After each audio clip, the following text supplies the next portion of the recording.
It's amazing how much guilt can influence your life. I was so consumed by another failed marriage that I stayed in a situation I didn't belong in for way too long. My first marriage was a path that I was not willing to stay on. I wasn't willing to compromise myself at that point. I was 22. I was figuring out who I was and taking the day by storm. But I was getting a rude awakening on what I had dreamed up marriage could actually be. And it was a shell shock situation. My first husband was an alcoholic. I didn't know how to deal with that. I'd never experienced this before. I did what I could to help him. I would watch him at parties and make quick exits before things got out of hand. That always led into a fight or some kind of situation where I was the problem because I wasn't fun anymore. Those stories got real old real fast. I put on my armor and took what I could to save face. But I didn't want to be in that situation. All of the time, I was trying to help him. He was hiding from me that he was still participating. It got to be too much. He wasn't interested in the conversation ever. And one night I woke up and he was gone. I searched everywhere, was frantic, searching around the house, nothing. Finally looked outside and saw there was lights coming from my garage and music blaring. So I opened the door and I went out there. I opened the door to the garage and it was filled with smoke. He was in the car, completely drunk, blaring to music, having a great old time. And I was terrified. I opened the door and flung him out of that truck with all 5'3" feet of my body.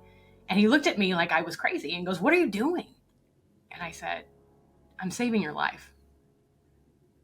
And that was it. Determined not to make that mistake again, I did it anyway. I got right back into another relationship, and it was everything I thought I needed. But I got 100% played. He fed right into the fairy tale I'd created in my head until he didn't. The mind games, the control, those little things that started showing up, but I would just brush them off. He gave up a lot for me to move here, I would tell myself. I need to make him happy. I put him through school. I worked more hours because he couldn't hold a job. He had everyone fooled. My friends, my family, me, we all thought he was the greatest. But he was hiding who he really was. And one day he went home to see his family and landed himself in jail. He gave me all the reasons in the world why he was innocent. And I bought right into it, working even more hours to send money. Mysteriously, another lawyer didn't work out, took the money and ran. 5 lawyers later, I was running out of money. Now, I believe I'm an intelligent person, but how could I possibly be this naive? I didn't speak the language, and I assumed everyone was telling me the truth. I didn't have any reason to believe it wasn't the real thing. During that time, my dad passed away, my sister, and eventually my dog of 17 years. I had lost everything, including myself. My vacations became trips to a foreign prison. Every time I went in, I didn't know if I would come out. I was in the middle of general population every time. Talk about fear. With each step telling me, no, don't go in there, I took 1 foot closer in. Heart racing, panic, fear, shaking, choking back tears. I know what it's like not to feel safe. This is when I started waking up. What am I doing? I kept resisting my intuition.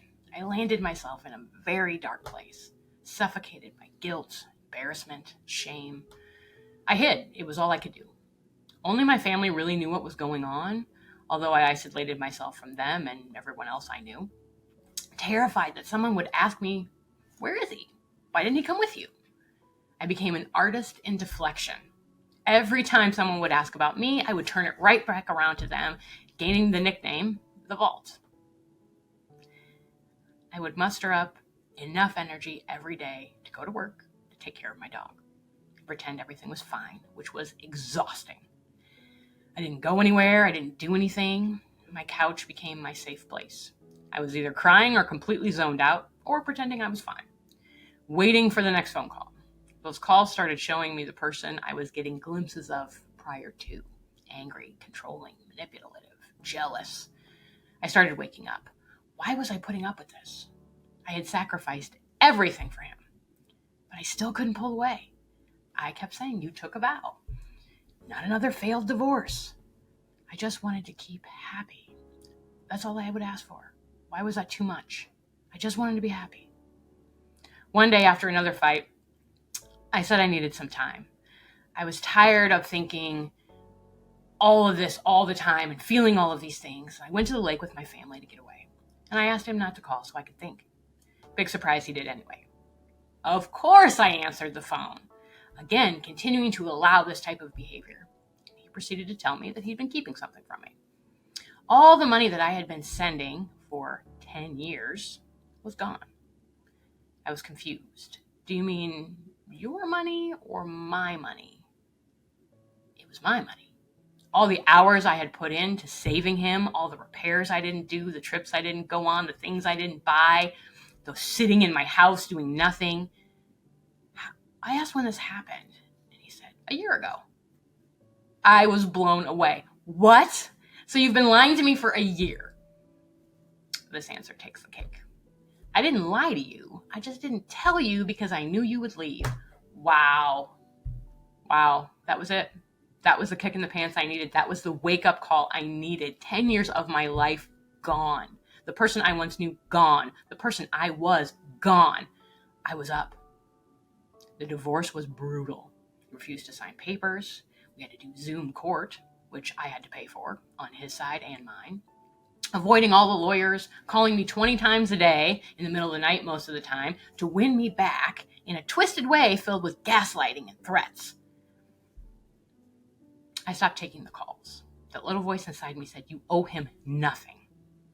And I finally started listening.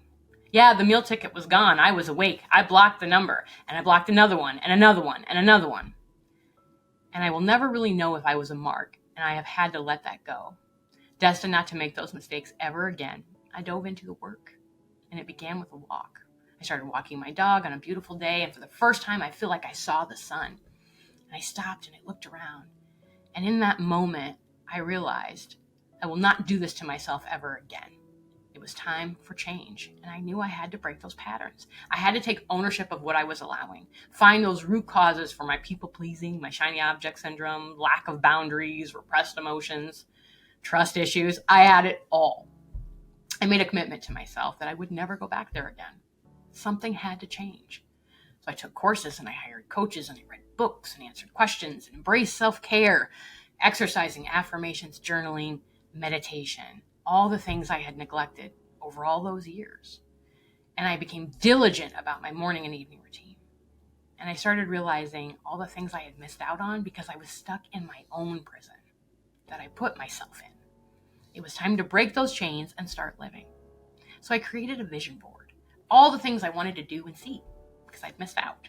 And it became my map, and I became the compass. I planned a solo trip, and it was glorious. It was my walkabout.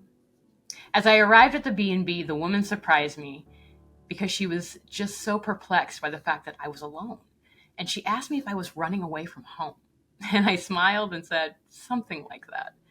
But then I realized I wasn't running away. I was running towards something. I was running toward myself. And this is why I started writing again. I had such a fear of being vulnerable that it followed me into every aspect of my life. That shame and guilt were still there, but part of my healing was to let it out. And little by little, I started telling my story. First through my writing, then through my voice. But each time I would feel stronger. And when other people started relating to my words, I realized my voice had power. And I made a new vow to never let anyone go through what I went through alone. Because I know how hard it is to do it alone because you're afraid of judgment. I do because that's what I did. But that's my mission, to help people believe in themselves. Because sometimes you just need someone to pull you out. And you can do it yourself, but it's a lot harder. And knowing all the things I know, I can say I'm grateful. And even though it was the hardest time in my life, I survived.